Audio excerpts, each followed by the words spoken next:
I mean, 40 years and 6 disagreements. That's pretty awesome. The percentages are low. I mean, you gotta have friction. Then how else you know it's real? Like they say, if you don't know about the rain, you don't know what the sunshine. But we're total opposites, Yeah. Wayne always talking about he cooks, and I always say I eat. I don't cook. It's a good synergy, right? He's a beer guy. I'm a whiskey guy. Do you used to drink? Oh, today on the show, by the way, because we're starting already. Wild Wayne Unchained podcast. I've been knowing Mr. Glenn Jones. Yes, almost the same amount of time, at least from 19 to 20. Yeah, it's been a long time, and you've gone through a number of different stages of life, as well as I have. Yeah. But today on the show, we're talking about black masking Indians and your upcoming movie as well. Yes. And it was, this show is about culture, cuisine, and lifestyle. And it's kind of ironic. Although we've known each other for such a very long time, we just ended up running into each other over some food. We were at Restaurant Depot. I was trying to get some stuff to make another batch of jerk because I love jerk chicken. I was running into you like, you do jerk chicken. I said, it's the Wild Wayne Don Dada jerk magic. I still haven't got any of that yet. I'm just going to slide that in. I just recently. After 40 years. Come on. After 40 years. Wow. That ain't the truth. Don't shame the devil. Tell the truth. I just recently got it. Well, I was still mastering it. I was still mastering it. Yeah. So anywho's, we're gonna keep it moving. Yeah, this amongst friends. Right. We're gonna fly with the Eagles, all right? You got 25 years in defense, right? Yeah, 25 deep in with us. We're parties, so we're friends. We can't poke a little fun at each other. You got to. And we were just talking about parody, weren't we? That's So, like I said, Glenn has done a number of things through his illustrious career. My journey of trying to find myself. And you know what? A lot of people don't know. And sometimes you just might be in a different chapter. A lot of books start slow. And they hit a crescendo at some point, you know what I'm saying? Yes. And I think sometimes you just stay the course because the books are written already. Yes, I always say that because, and who knew I would be doing a podcast or this foodie thing that I got going on, or my youth program is about to hit 20 years. Yes. I started in 2000. Awesome. I salute you with that. I didn't even want to do radio. I was a college kid trying to do biology, pre-med, be a doctor, I had scholarships across the country, but I chose to stay home because it was the best option to get to the next level. Yeah, for a doctor. Right? So you don't know always where this thing is going to go. No. And I would never have thought you. Yeah. I mean, I agree with you're fiery now, like the wealth of information and education about our cultural heritage, like going way back, not just the superficial top layer. Right. And you've created your own platform, but you come from a family of people that create platforms. And it's one of the things that I am most thankful for and most humble about is that in our community in New Orleans and all across North America, it is hard to have a lineage of a family's craft be handed down. In these days and times, it's different. It is. We come 20 years ago, we all knew that Seventh Ward was carpenters. It was a craft that was handed down. Masonry. Right. Laborers. Exactly. So I'm blessed enough to have been in a family that was about giving out information. And that regardless of how my travels may have taken me off that road, I have come back to what I was born to do, which is give information and be a servant to the community. Now you're doing your family a disservice now by not telling them what exactly it is that is this torch that's being passed to you. What does your family do? Our family is Data News Weekly. We are, and I'm very proud to say, we are the largest black newspaper in New Orleans. We are not the oldest. Louisiana Weekly is. We are a weekly publication, and we've been going strong for 52 years. Wow. And we are free to the community. Okay. We have never charged for our newspaper or the information for our community to be able to come together and have a meeting place of information. So my father is still running it now. His tenure has been 35, almost 40 years of our 52. My grandfather started it out of retirement. Okay. He was the first traveling salesman. My grandfather was pretty outstanding. Let me give a shout out to Scoop Jones real quick. Scoop Jones. Joseph Scoop Jones. He was given the name Scoop because he worked for Louisiana Weekly. Okay. Remember, Louisiana Weekly is over 100 years old. So he worked as a paper boy for them. Okay. But one day he was on his bike and there was a major fire, that was a major fire in the city, and he was the first one to get it. So at the age of 14, they called him Scoop because he got the scoop of the story before everyone else. So my grandfather from there, being a very spiritual man and being Xavier, you were like this. My grandfather, when he left to go to the army, that Xavier, all the nuns of Xavier, brought him in to the convent and prayed over him. When he went to the war, he became the first African American war correspondent or black war correspondent. A journalist. Yes, right. first journalist. So then he came back home with his love for the newspaper, worked for Seagram's, and became the first regional sales rep for Seagram's Distillery. Retired from there and started the family newspaper, Data News Weekly, which we have been going for 52 years. So I come from a family that has a fire in them, as we're speaking. You the know. griots. Yeah, the griots. You know. Right. And my father took our newspaper to a national level, where he was the second vice president of the National Newspaper Association, which Ben Jealous is now Ben Jealous came out of, but Ben, I forget my brother's name, but. He's now the president of NNPA, and it's the national organization of all weekly black newspapers across the country. So, and you still haven't told me your father's name. Dad, Terry Jones is my father's name. Terry Jones' father, sorry. He was gonna listen and say, you should my damn name. Terry Jones, yes, and my father is Joseph Jones, and me being Glenn Jones, and now being my walk of the Hebrew, I go by Kayel, but I never turned from my family's name and heritage. So. People that are now ask, like, what do I call you? Hey, man, it's not important. Just like Glenn or Kyle, whatever. I'm calling Glenn. I'm calling Glenn. What does Kyle mean? Noble. Okay. Just being noble. I'm going to call myself Kyle, too, then. But noble means a person that's bringing forth that is going to stand and not be caught in any sway and is going to be in his place. And Methodist is my middle name, and that comes from the Maccabees, the book of Maccabees, which was the father of Judah. Which everybody talks about as I'm Judah. Well, he was the first one that went against Rome and decided that they were not going to allow them to desecrate the temples of the Hebrews, and that he killed one of those guards, and his sons Judah continued the revolt and was able to rebuild the temple. So that's where I'm a noble person bringing that fire. So Methodist is the fire. So you had a pretty long journey here. Yes. I fell 5, you know what? How did I get here? 5 years ago, I fell 16 and a half feet. I almost died.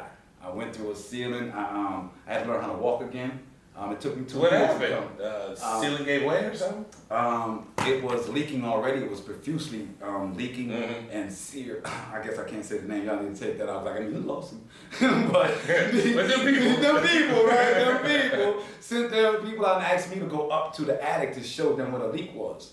So as soon as I went up, I went right back down, and the place was a foyer, so it was a straight drop to ceramic tile. And so I had to learn how to walk again, and my wrist came completely off. They had to reconnect me.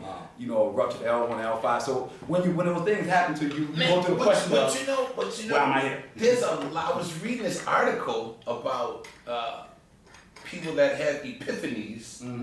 And quite often it's after some seriously dramatic, nearly tragic episode in their lives. Like some of the geniuses of the world, like were about to be dead or on their deathbed. And it's like the light bulb came on and they went in a completely different direction. And I will say, I've known you for such a long time.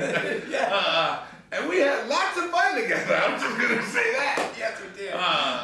Yes, we did. I was probably a little more focused than you were. Yes, you were. Yes, you were. You actually had the job. You know, you were just all kicking it. You know what I'm saying? But your focus is so intense right now, and I just wonder if that traumatic incident really lit that fire. Although you had, you know, your family heritage, and they were always very prominent in the community. Like, I just know sometimes people still try to find where do I fit. Right. And that was a lot of that for me. And you know, like, this is your space. Like, Yes. this is your space. Thank you always. So we're talking a little bit about that, but I want to really get to the crux of why we're here today on the Wild Wayne Unchained podcast. And we were starting to talk about when we met in Restaurant Depot. We started talking about it. You were like, I got the black masking Indians. Yes. And I didn't know, right? So, like, you ran the whole thing to me, and I was like, it's a lot of information for we're people. going to need to get him on the show. It's a lot of information. Because it was around that time when we were starting, actually. I think I would have mentioned it to you. We might have We only were had doing one. Thanksgiving time, and we were doing our I first. was like, I'm gonna do it. Mhm. I hadn't Yes. done it yet. And I Yes. said, I'm gonna do it. Yes. But I think I had ran into Biddles in the parking lot, and I was like, Biddles would be good to talk about, like, grilling culture in the city from the cuisine standpoint. And then I ran into you. Then I ran into my guy from Pickle Nola in there, and I was like, It's all laid out. this is too easy. Yeah. Like, you know, I thought this was gonna be a hard journey. It was too many things just lining up, you know, and I always say my steps are guided. Like, and that was validation right there for me.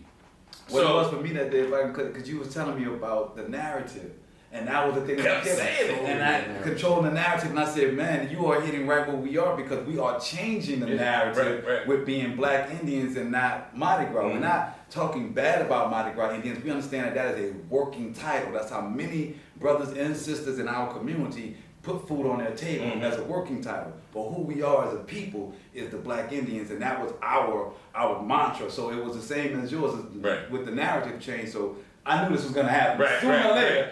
So we're doing a quick commercial break right here because we got Big Chief beer. This is part of Cajun Father's, one of their brands, but I thought it would be appropriate since we're talking about Indians and we've been doing some great things with Cajun Fire. So I gotta get some beer. I love my brothers We with drink Cajun it Fire. and we eat around here for the podcast. And as he struggles to let me get that, I'm John. kind of parched over here. No, we talked previously. I was like, man, this Come on, man, put that Hebrew on him, son. There you go. We here to serve, my brother. That's what we are. We're here to serve. You could have did that with your mind. You used your hand, didn't you? They're showing off. I'm trying to get there. Come on, Noble. Now, this is Big Chief Yeah. from the Cajun Fire Brewing Company here in New Orleans, Louisiana. Give me some characteristics of this beer. What are we looking at? too. So this is a caramel malt based beer. Has a Man, before you say it into the mic so they can hear Yeah, you, let take me- a chance to come over here. Yeah, You definitely want to get That it was out. poured very pretty. So this is a caramel based malt. You're looking at a Creole kind of Creole candy that we actually add to the base. There's vanilla notes to it. We call this our Big Chief Cream Stout. It has a nice kind of back tone to it. I think it goes smoothly with, you know, brothers that like to smoke cigars. You're gonna be able to definitely taste that chocolate flavor, the aroma.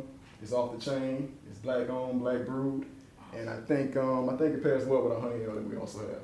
Okay. Okay, honey, I tried that on this past carnival. The kind of that. It was quite nice. Yeah. We had the honey ale on the show previously. Good. That's good stuff. That's good stuff. Yeah, it's really good beer. And like I said, these are local guys. They're from New Orleans. The brewery is coming up in New Orleans East. Yes. As well as the brewery is going to be a cultural hub. Please support those Yeah, brothers. please support the brothers. We need this breaking the ground and then from talking to Adam and talking to John, I know that their plans for New Orleans East is to involve the entire community to make this as a base.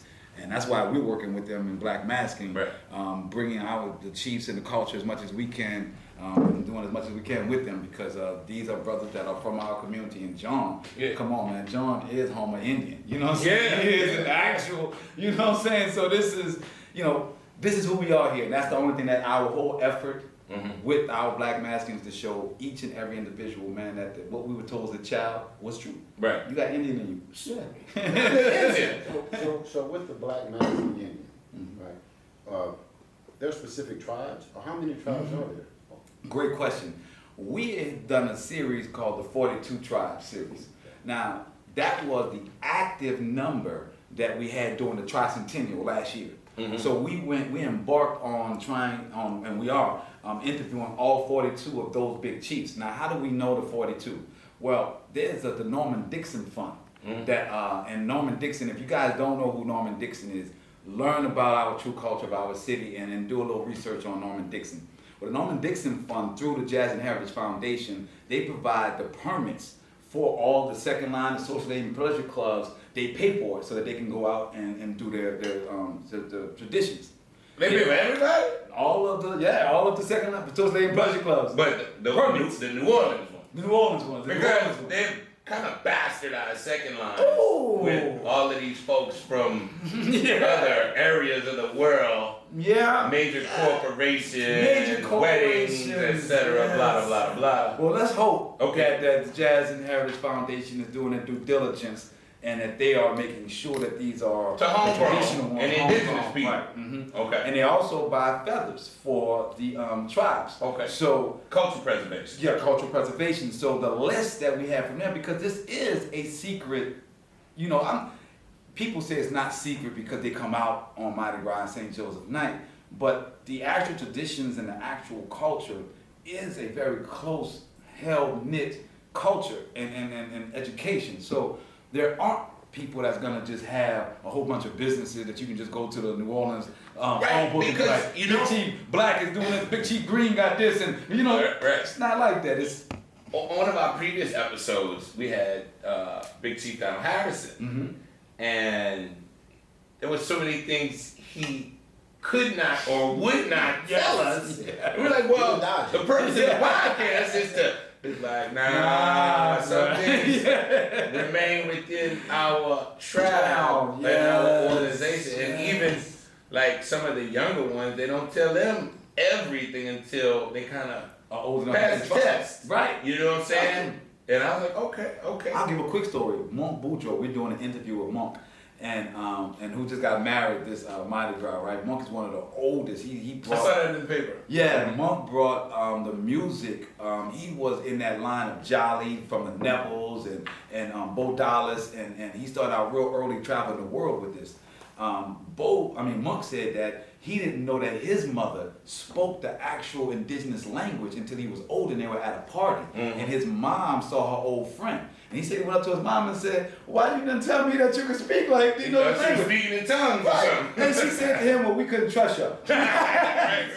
Straight up. So we didn't teach it to you. But you know what? That probably goes back to when the colonization happened. Yes. And they probably were pushing them kids for info. Yes. And they were too young to be able to stand up against that type of pressure. So that probably was an offshoot of that. Absolutely. We don't realize how many missions came in to do school for the children, because everything starts with the children. That's why, as Black Masking, we're coming out with a children's activity book for 1 to 4th graders that's going to teach them about their culture here. We want it in all of the schools. Right. But that's where you start. You want to change a culture, you want to change the mindset of a place, you start with the children. So they would get the children, bring them into the monasteries, teaching them, and they would ask them the questions about the culture. So the parents were like, nope, can't teach it. Ain't telling you all of that. Right. So why is the biggest reason why? Right. Because the Code Noir of 1724, and if anything, people across the world, if you ever wonder why it was a secretive thing, this is the biggest thing I'll point to, because this is fact that you can research. In the Code Noir of 1724, the city of New Orleans started in 1718. So we're talking 6 years. They did not have any jails built. They were, the Chitimacha Indians, which are 23 of them, brought down LaSalle to the area that they call French Quarter now for him to even claim it, right? So they had to have navigation by the Indians even to get here.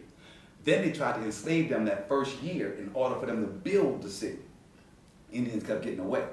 So they created a Code Noir in 1724 that said that you could not wear feathers down in the city, and that you could not practice the Sabbath, which was the belief system of the Indians, which was the Sabbath was everybody's belief until Catholicism came. So if you were caught practicing on the Sabbath or having your feathers, the first penalty, because they had no jails, was to brand you with a fleur-de-lis.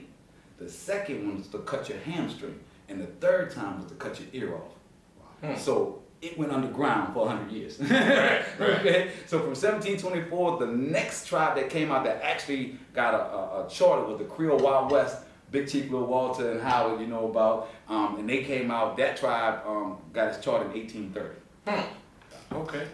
What made you decide to even want to take on the task? Did you not have any choice in the matter? Like the light came on and like you just like went Destiny? Well, I think it was more destiny. Or was there something like there was a point where you're like, I really need to be the purveyor of this information so it can be something that is not lost. What was there that moment? Or was it you just got tired of hearing the wrong story? Both two good points. I gotta refer to me falling and finding myself. Okay.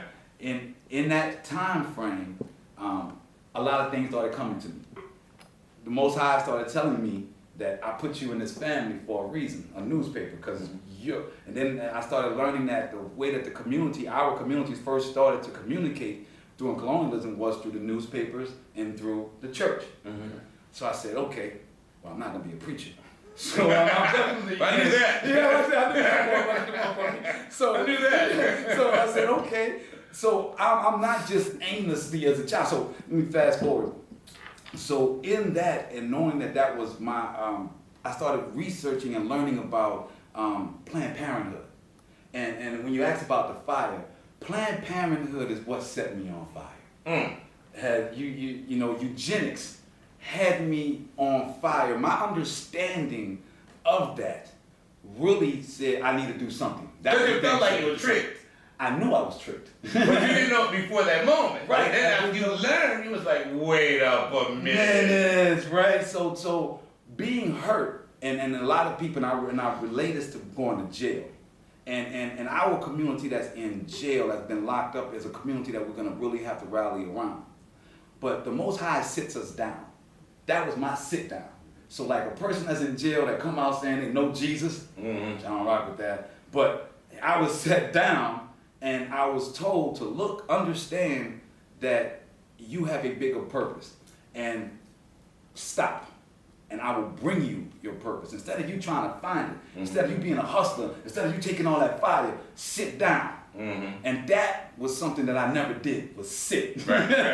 Never. So, right. Boy, I never sit still. Never sat down. So when I sat down, I had a chance to actually look at what was around me. Instead of trying to be a part of it, I was outside of it. I was set apart and I had a chance to look. And then music was always my thing, and that's one of the things that kept Wayne and I always running back in, because I always had a new group. I always had, look, this is the new CD. Yo, this is the new pop. Got that heat, son. Got that heat, son. I remember first nickname Wayne ever gave me, he won't remember, right before that time he got married. And Jamaican, everybody went out and go. But, yeah, we're not gonna get into that. So we said we friends. I was supposed to be in the wedding party, but I ain't gonna get into all that. But yeah. So, but what happened was, he called me right then and he said, man, the hardest working man in New Orleans, bro, you always coming.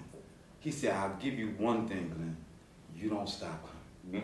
I remember that. We was true fun. Lake Forest Mall when it was still a plaza. Yeah, it was a plaza. And I know you were just talking, but to me, I accepted that badge. Right. And that's why I said at the beginning of the show, I just had to find out where my fire went. So when I sat down and the Most High showed me all of the things that were wrong in my community, and that a gun couldn't change it, and that being a politician couldn't change it, right, and that the only way it could change was through kingdom work. And then I had to figure out what that work was. So I had some music with this brother, my brother Oba, who's been on this journey with me. And we put out a CD, a beautiful CD with Love Evolution. And in that, my cousin, Eric Burt, Eric B, Don, right. He said, I'm gonna help you with this because I want indigenous sounds, because now I was like really finding who I was and I wanted the Indian sound. He said, I'll help you and give you that if you help the Indians. He said, we need to raise funds, and I know who you are, I know about your hustle. You come and help us raise funds for these fellas because that's what they need. And that's how I got here. Wow. Yeah. So Yeah, it's a trade-off. Gotcha. And then I become, unintentionally intentional. you know how we all know, you want something? You need to do. There's a bit of party going There's a on. party going. So throughout the music, we run in Wayne giving you the nickname, the Party's Working Man. That's right. Right, and you hooking up with my man here, and you putting out the CD. When did the passion for the Indian culture come in? Where was that? When Eric B, well, first of all, I'm not gonna ever do anything without knowing about it. My father taught me in the 8th grade when we were all wearing the African leather medallions. Mhm. My dad and I had the red, black, and green. Said, you know what that mean? And I was like, African's like, no. You what wear does it mean, that, right? right. And my father told me from there, right? Don't ever wear anything or represent anything that you don't know what it means. Mm-hmm. So even though I want to do it, and I understood it, I needed to know it. Right, because if you're gonna trade off doing some help for these people to raise monies or collectively get feathers or culture, then you needed to know. I needed to know. And then when I ran into the game, so I guess this is the game, right? So when I realized, and I started setting up, I've done fundraisers before, I've done major events before, you know this way, that's what I do. So I'm like, okay, raise some money for these fellas. I got it. That's nothing, you know what I'm saying? Man, when I went in to try and start getting alliances and work with people and find out I had to go through this and go through that, I'm like, oh, the fix is in. Right. When I realized that every nonprofit in this city uses our culture to get funding, that anytime you want to talk about an Indian or getting money to do that, they say, oh, did you hear about this person? They're already doing it. So you go over there to that person and say, well, I just want to help you trying to do this. And like, oh, well, no, our monies are allocated. I just talked to these Indians. They ain't got no feathers. This dude I know ain't paying his rent because he buying feathers and buying materials. Right. This dude got divorced from his old lady because he won't give up this Because he Indian was sewing culture. too much. Because he's sewing. And you gonna tell me that y'all are millions of dollars? So we did a festival. And the city of New Orleans gave me a black and white letter that said that our culture makes $900 million a year. Wow. A year. Who is our? The Indians in the second line. Period. Not the food. Don't get it twisted. It is the Indian culture and how they track it, because the nonprofits, every festival, we have more festivals in New Orleans than anybody else in the world. We have 150 festivals, almost more festivals. We got a festival every other day. It's scheduled.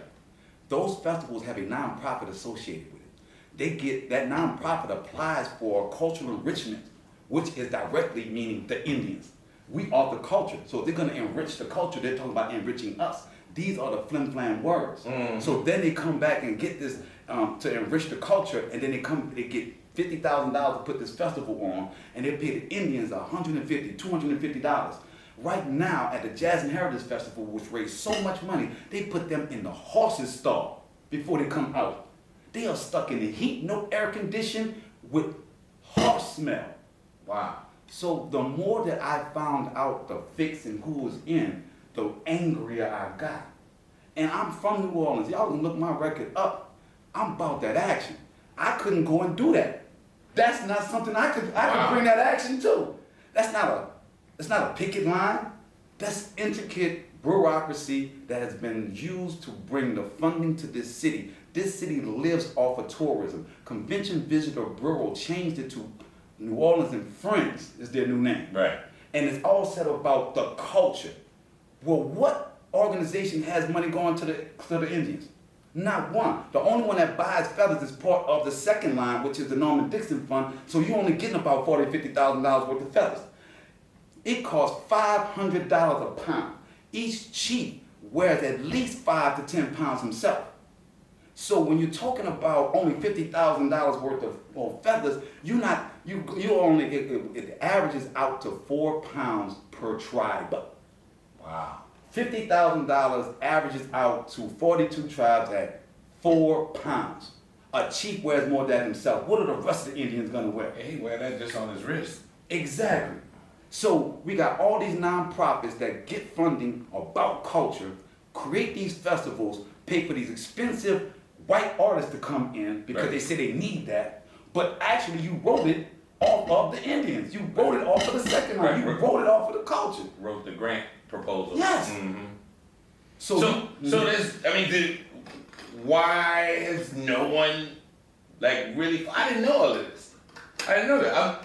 I am not as entrenched with the Indian culture. You know what I'm saying? I'm a very big admirer and I know its significance in this community, but I never knew the inner workings of all of this. Well, And it seems like a travesty to me. It is a So, how do you? change that by letting them have the name Mardi Gras.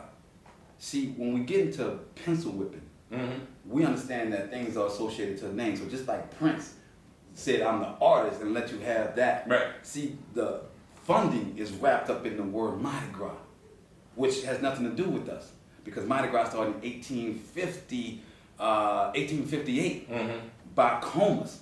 And we know who started Comas. But the Indians had a law to stop them in 1724. That's 100 years before Mardi Gras even hit these shores. So how can they be a Mardi Gras Indian when they were first? That's just Right. you know. So they used it in 1984 when the World's Fair came here. That's when they appropriated the Indians. They needed to have a marketing plan to bring the world here. So the Indians was that, because it doesn't happen anywhere else in the world but here. So that's why your organization is Black Masking? Yes. Mardi Gras? They can have the name Mardi Gras. Like I said, Indians use it as a working, because we don't have the support. We can't pay the Indians to say, yo, don't take another gig calling yourself a Mardi Gras Indian. We haven't amassed that. So what we're trying to do through the festivals, through the clothing line, through the film, is to raise the funds to make awareness about this and about who we are. And I think that our community will rally around us once everybody knows this information, Right. and we all on one accord. And many don't even know the fact of the alliances of slaves and Indians, even above and beyond. I'm so glad you said that. The masking part. But we were both two different. We were a tribe, and they were a tribe, Yes. right? And then there were even blacks that were here before slavery. Yes. Now, I was not always privy to that information, but there were just a couple of things that I learned while I was in New York, that the numbers just never worked out, that we couldn't have that many African Americans or Africans here, let's say, because the slave trade was just, they didn't have air conditioners, they didn't have refrigerators, people were shackled. 50 to 75% of the human cargo didn't make it here alive. Did not make it. But once the slaves did make it here, like, this was some people, the indigenous, native Indians, and that the slaves, a lot of them, that's how they kind of freed. They had to have That's the something. story that America gives our school system. Okay. But the little twist to that is that those Indians were, in ancient times, we have to get some terminology. Okay. We all have to really understand, when we're talking about history, that it has been a concerted effort to change the names of things. Okay. They sound like they're the old names, but they mean something totally different. So a Moor in ancient times just meant a person of color. It wasn't, Moor didn't change to mean Islam or something like that until the Spanish came in, and their word for us is Negro. Negro is, an etymology of Negro is a Latin word. So before that, excuse me, we were Moors. So we were on the Americas before then. And we understand Mansa Musa. We understand that Mansa Musa's older brother came to the Americas with 30,000 ships. This is in our history books that they never teach us. Because they have to have that Christopher Columbus discovered us, and he only went to Haiti. He never came to North America. Only De Soto came to North America. And he died in Louisiana in Shreveport. That's why they call it De Soto Parish. De Soto came here and said that there was nothing but kingdoms here, and told Europe, and Europe didn't believe him. So when we realized that the black people that were here prior to anything in that history not only called us Moors, but this was called the Indies, the Indie Islands. India, that everyone had told you from schools that the place India is where he was looking for, but in the time of Christopher Columbus, India was known as Hindustan. It didn't change to the name India until 1947. It was known as Hindustan. Was what year? No, I was in Israel. Yeah, but I was going to the Israel part. Yeah, but so Hindustan didn't change that until 1947. So it was the Indies. Indies, because it was the islands, the Indian islands. Caribbean.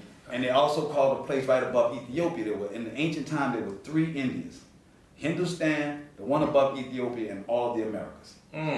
So when he says he's looking for India, yeah, these West Indies, he was looking for this. He came where he was supposed to go. Right. He was never trying to go the other way. And I perpetuated that story. Unknowingly. He's trying to find India. And then, but that's a beautiful Wow. thing. That's what we have now. So we know that they persecuted the black Hebrews of Spain and Iberia. That's why we have in New Orleans, we in Louisiana, we have New Iberia. The names that we took with us, we renamed as areas. So Maroons. So the story that they have that the school system has given us is that the slaves ran to the Maroons where the Indians were. Well, the slaves that they are talking about at that time are the ones that came after 1619. We have to put it in our time frames of the transatlantic slave trade. But we understand that the Spanish and all of them were doing slave trade from the 1200s, from the 1300s all the way up to the 1600s. Spain was doing it. For 300 years, Spain was running slavery from the Americas and to the bottom part of Africa and Sub-Sudan. Those were their slave colonies. So when we talk about Ghana, we talk about Benin, we talk about Angola, all of those were Spanish slave colonies. They never tell us that in our books. They just say, oh, we got the slaves from Angola. Yeah, but it was a Spanish slave colony. It was when they were producing slaves, Yes, basically. they were breeding and bringing them from the Americas and taking them to Spain and then bringing them to the slave colonies, breeding them, and then in the 300 years later when the British came along, they started taking the slaves of those 300 and started bringing them back to America. So it came in a giant circle.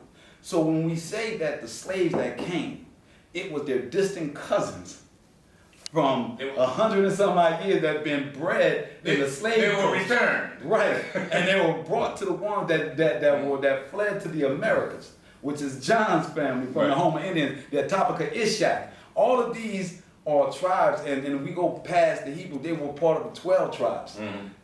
Which again, who we think are the Jewish people, if you go to Revelations 3 and 9 for my Christians, it says that those who say they are the Jews but are not, but are the synagogue of Satan.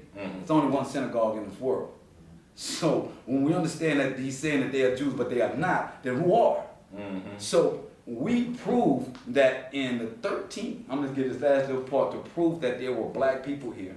We already talked about Abu Bakr that came, which was Mansa Musa's older brother, that came with 30,000 that didn't go back. We believe that that's the Olmecs that everybody see the statues of.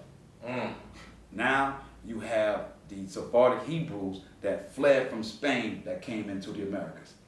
Those were people that's all been living here. So were there Indians here already?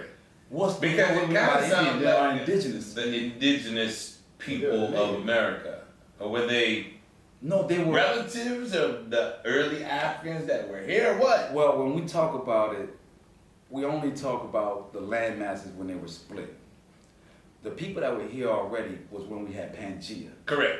When all the land masses connect. When East Africa and North America was one then. You know, Right. then one, Before right? the separation of the continents. Right. So when that was also the time of the Tower of Babel with Nimrod, when the Most High stuck the tower and everybody had separate languages, but his people kept the Hebraic language. Those are the people that are still here in the Americas. When the land masses spark, those are the indigenous here. Okay. Now, when we also understand that we talk about Africa being the motherland, when we look at genealogy or geology, we understand that I forget the author's name that was at Harvard, but the first landmass and ridge that came up was the Americas. When we realized that Egypt and their gods are predicated upon Thoth and Atlantis, but more importantly, their gods are wrapped around the symbols of America. Osiris is the corn god. That's their great god. Corn is indigenous only to America. Right. Anubis, who's the afterlife god that puts them the dog face. The dogfish, yeah. That dog is the Mexican dog Chakotay. It's the hairless dog that Obama had as his presidency dog. And it takes them back to the motherland, to where they came from, which is America. When we realize that corn doesn't cross-pollinate, that you have to take it and plant it, and that the Han Dynasty came from corn. Whole civilization was based, and when they showed that to Tibetans, that their first thing that they ever grew was not the tea, but it was corn. And it all came from the Americas. Right. So when we talk about worrying about the timelines that people have given us about how does it match up with this, how does it match up. Look at the earth and what the Most High created. Everything started in the Americas. Now you kind of touch on some of this. Yeah. So what's the title of your new movie? It is the downtown Indian culture. We say Indian because that's what the natives call it. They don't say Indian, they say Indian. I'm not gonna give you what all that means. Y'all can get it through the movie. But so it's downtown Indian culture. Here in New Orleans, through colonialism, our culture has developed into an uptown and a downtown culture. Downtown is a more Mayan. We don't have enough time on the show, but I can show you guys through history that the Mayans came from North America. And that also when we talk about the Indies in Mexico, Mexico was all the way up past, it was Texas all the way up. Everything over was a different landmass, but that was considered Mexico. I lost the part right there. Well, basically, you were talking about what the movie. Oh, no, is yeah, about. that's what I'm saying. So Mexico, the Mayan. I was trying to get the Mayan part. So we have a strong Mayan culture here in the Seventh Ward.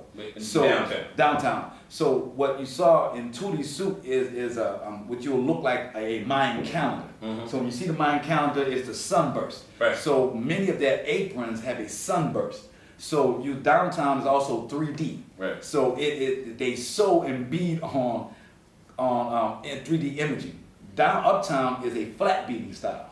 Now, Tootie didn't start until 63. Now, let me interrupt you. When you say uptown and you say downtown, what's the divide? What determines uptown and what determines downtown? Bridge. For the people that's listening. Yeah, the bridge. The interstate. I guess the Claiborne Canal Bridge. Street Yeah, Canal is Street is. downtown. Yeah, but Canal Street more Above above. Yes. Canal Street, below Canal Street. Yes. Okay. Absolutely. So I just wanted to get that in there for people that's wondering what is the uptown and what is the downtown. That's true. Geographically, it is as the Canal Street, which was in the beginning of the city, was an actual canal that they packed down and made a street. So downtown is on the south side of Canal, and the north side of Canal is uptown. Now you can't possibly put all of this history into one film. Is this a part of a bigger collective? Is there more to come? Is it part 1, 2, 3? Well, that's why we're doing two. So we're doing two 20-minute shorts. So we have the downtown Indian, which is a 20-minute short, and then we're doing the uptown Indian culture, which is a 20-minute short. Okay. And we are raising funds through those two to do a full movie. Gotcha. Because you're right, this is a lot of information. Lot of information. And this story has never been told. Right, I'm born and raised here. I never knew the story just for watching just the start of it. What is it in The New Orleans? original name for New Orleans. The Chapatoulas, yeah. I didn't know that. Yeah, I just thought it was a street. Well, the I city just of New thought Orleans I said just that- thought it was an Indian tribe. The city of New Orleans tells our tourists that the Indians started because of a Wild Bill show. That Wild Bill toured here. And that the What? natives They saw, say that? that's what they purport. Get out of here. It's funny you bring that up because, through this podcast, What? he's flabbergasted. Believe that bullshit? Some people believe it. Wild Bill. And he brought Sitting Bull with him. He wasn't even the main character, and we just decided to follow the side Get character. out of here. It's funny, man, because through this podcast, we're learning a lot. Everybody's learning from this podcast. I'm glad you're speaking your truth and speaking the truths of our city. You're unchained. Yes. Yeah. Shame. Now, my grandfather was an Indian. Mm-hmm. Yes. But not through my own neglect, but back then, he would try to teach me the culture, but I was exposed to too much other stuff. European style. Basketball. Exactly. I was influenced by another lifestyle, so I really didn't grasp it, but my brother did. My brother did. My brother is into the Indian lifestyle as you are, and man, he can sit there and he can talk for hours and hours and hours and hours. But let me ask you this: Tell me your grandfather's name. my grandfather is Frank Roy. Frank Roy. All right. And his photo is displayed in the NOLA African Indian Museum. Frank Right, Roy. which is pretty neat, right? I'm gonna find it. Yeah, I'm gonna find his tribe. I'm gonna find him. Give me about 2 weeks. I'm gonna come back with some information I for you. appreciate that. I appreciate that. And this is what I want to ask. Without people like you, how does this continue? Because it's not in books. We can't pull it up on YouTube. We can pull up how to make an Indian soup. Right. But how does this pass down? And what's happening to the culture? Do you Well, see that's it? I'm glad that you asked that question. As we embarked on this journey for the last 2 years, and speaking with the elders, and we purposely chose to interview the oldest chiefs in the culture first, and what they are telling us is that it has been handed down because it's by word of mouth, you know, and that if you sit down and sew with the chief, he's vetting you. It's his vetting process, and so the way that it's passed down is only through that way, and that's a good way. Unfortunately, as you also pointed out, that the European lifestyle that is our phones that is really overtaking us, you have more and more that learn how to sew but don't listen to the chief and the culture, and they haven't really passed it down in the proper order that it should be. So the chiefs, elder chiefs that we talk to, and I'm never going to divulge who they are, we know who we are talking about, but they're asking us in our going forward with this is that to teach this so that the younger ones will know, because a lot of them, the young ones that I'm asking right now, don't know the culture from even the word of mouth, and they're doing it just because to do it. And because that's another part of this that we try to explain is that many Indians don't know why they do it. It's just in their DNA. It's just, the first time they stick that needle, it's something that takes over, man, that hooks them. Do you see it as dwindling, or do you see it as building? It's falling off, or is it getting? You're having people mask, but the reason for it is falling off, and that's a problem, because when the people that are doing it don't really understand it, it allows other communities to come and make up their own story about why it is. We're losing control of the narrative. Yes, we are losing control of the narrative. We have to control it. We have to. Wow. Yes. So that's what your short film is based on. That's what That is us taking our narrative. The film is about us taking our narrative. Where it goes is where our community will lead it. We are not looking for anyone to accept it. We're not looking for anyone to validate it. Right. I'm not looking for any historians to say that this is it. I have gone to the culture carriers. I have sat down with 37. You show me somebody that has sat down with more, and I've sat down with more than 37 chiefs in this culture that have documented their words and that they agree with the words that I have documented for them. And if you tell me that they got a different story, then I'll go a different route. So you said you're going to debut it, right? But for the people that can't make it to the debut, for the people that can't make it for the screen, how am I going to see this? We do need to keep it going, because we are asking, like, we haven't gone the route of raising funds. This has been, the Most High has provided every resource and dollar that we needed to produce this up until this day. I'm very thankful, and I want to give all praise to the Most High for it, because this has cost us well over, from the clothing line, from the stories. We spent over $40,000 to $50,000 on this with no return at this point. And that's okay, because the return I'm getting is from the Most High. I say that to say that we are doing it for that. This is our kingdom work, but we are going to put it on as a donation on Vimeo. So we're going to make it like $1 to $4. It's going to be cheap because we just want everybody to have it. It's going to be like a rental or crowdfunding or rental. Patreon or something like that? Well, you know, this is an odd thing. The Chiefs, and this is a proud culture. And the reason why we're going about this is because it is tricky to raise funds for this culture, because we, and they specifically told me, we ain't going out like we need nothing, you know, and they do not want to do crowdfunding, because in crowdfunding it's always, oh, you get to go and kick it with a chief on that day, or what you get for the money you put up, and we're not bastardizing and prostituting them at all. So we are creating the Feather Fund so that everything that we sell and everything we do, a percentage goes back to selling. Our ultimate goal with the Feather Fund is to raise $1 million through either donations, through selling our products, through the movie, and that we giving $1 million worth of materials to the Indians of this culture, whether it be beads, feathers, because there's all kind of feathers, quail feathers, all the materials that they need. We want to have $1 million giving that to them, because it is not about raising funds to put a dollar bill in a chief's hand or an Indian hand. We are not going at it from the route of that. They spend their money on their culture. That's why they don't have money for their bills. If we provide the materials for their culture, one, we keep the culture going because they have extra. And now they can teach a young kid that don't know anything about it. What about all these organizations that are using them to appropriate funds or garner grants? What if they just didn't participate anymore? Yeah, That that would was be my nice. point. Because then they have to That would be play nice. a fair game. What if the Indians went on strike? That would be hard because they're already economically being pushed out the city from our rent hikes to inflation here. Sometimes that $300 or $400 to do that one show Stretches a long way. goes a long way for them. We cannot forget that our kids' education is being attacked with these charter schools. Our jobs are being attacked by these, we have to really understand that our Indian culture is a microcosm of us as a community here.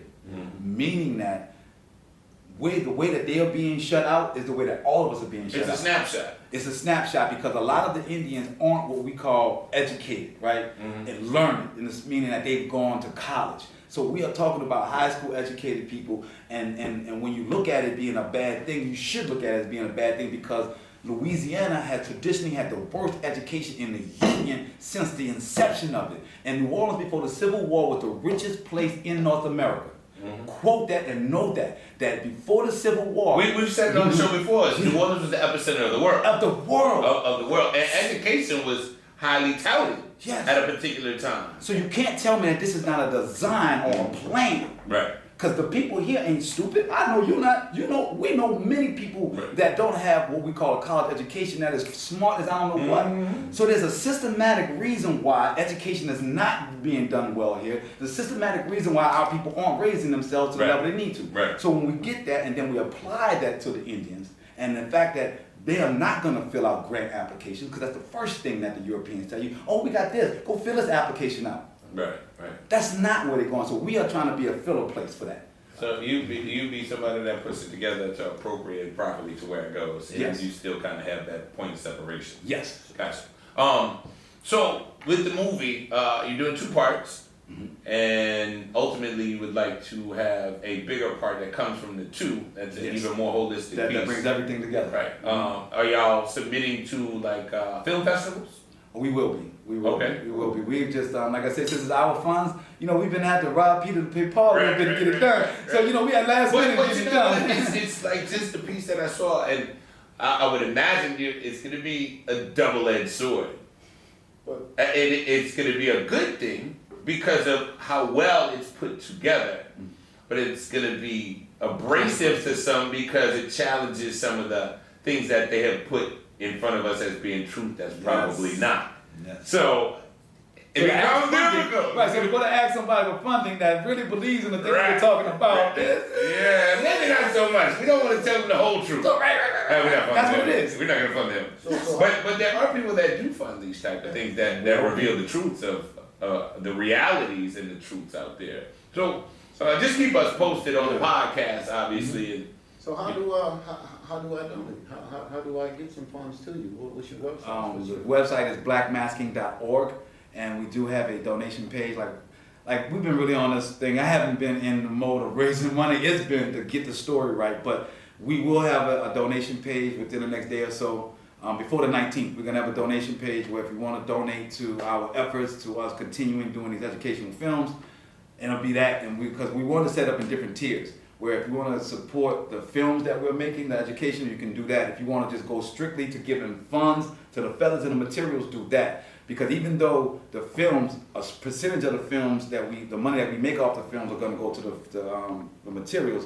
If you just want all of your money to go to that, then you can just go directly and do that. So we want to have that. As well as donating to that particular cause, you also have product for sale on Yes. the website. Yes, please, you can go get that right now. We got sweatshirts, we got hats, we got shirts, we got short sleeve, long sleeve, we got a nice little commercial. Please, Let me ask you this: are you available For what? for this finding you just gave us? Are you available to come out and speak? Speaking engagement. Man, I would love to speak on this. As many places I I could can be speak on. at a college.